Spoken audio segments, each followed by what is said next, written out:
He was otherwise also to explain to you what we are trying to do through this network because of some new visa regulations. So he missed his flight day before yesterday. He would have been here today.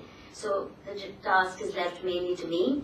And John joins us tomorrow. Maybe he'll do his bit to explain what made him start this network.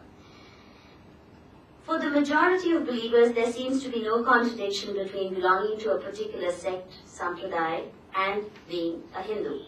This identity has indeed come to stay, even though the title of this network is Public Representation of a Religion Called Hinduism. As you well know, there's a lot of debate on whether Hinduism actually fits that category or doesn't, or is it an imposed category. But I think it's more important to understand that for millions, this identity matters. They do identify themselves as Hindu, whether they are Radha Swamis or they are Swami Narayan followers. It has acquired not just a religious connotation, but also a political one. So strong is the contemporary urge for a distinct identity that any claim that Hinduism is only an imaginary construct would lead many believers to become very upset, and some to even indulge in violent protests. Thus, it is probably more realistic and safe to accept the claims of those who think their religion is Hinduism, as well as those who wish to assert a separate identity, because most of the acquired identities are intrinsically a matter of personal choice. In one sense, there is legitimate fear in academia. I must confess that I had a lot of negative reactions from a lot of friends about trying to do this mix. In fact, just last night while we were at dinner, Paul Ross, a friend, an old friend who's been working on issues of Hinduism, Hindutva, told me, and this is a comment I've heard from many, Madhu, I don't like you mixing around with these religious guys.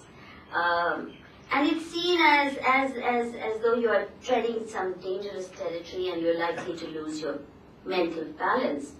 It's interesting that when my approval ratings went up dramatically when I organized a meeting in this very hall with separatist, secessionist leaders from Kashmir, and made them sit on this table with mainstream political parties to say, let's look for a democratic solution. What are the possibilities of finding a solution to the Kashmir problem through democratic means? At that time, as I said, my approval ratings went up dramatically because I was willing to sit down with secessionists, terrorists, many of whom have murder on blood on their hands.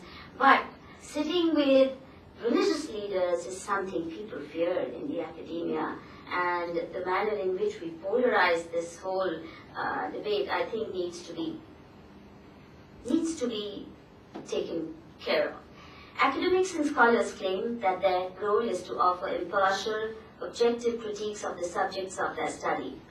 It becomes difficult to critique an organization or a faith leader in his or her presence, or in the presence of his/her followers. There are obvious consequences. If the organization and the study does not approve of the interpretation being offered by the scholar, it may well mean denial of access to the devotees as well as the institution, and shutting off access to all its archives and records, and in short, putting an end to the research project. My own research on women's education by the Arya Samaj in Punjab came to a halt because Acharya Rajavati, who at that time controlled access to institutional records, would just not make available many important documents she had at her disposal. Not surprisingly, scholars of such organizations and religious reform movements often feel compelled to self-censor what they write, to diplomatically not emphasize inconvenient facts and tailor-make their account to please the leaders of a faith group under study. These concerns are indeed understandable. But I confess that I chose to shape this conference in this way because I feel very strongly that it is important for scholars of religion to learn to deal with criticism from faith practitioners and vice versa.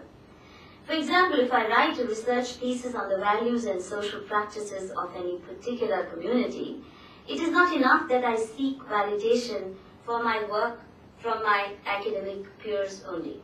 It is far more important that I first find out whether those whose lives and beliefs I have studied recognize themselves. It is far more important that I first find out whether those whose lives and beliefs I have studied recognize themselves in the mirror I hold up to them. Or do they feel my work is a gross caricature?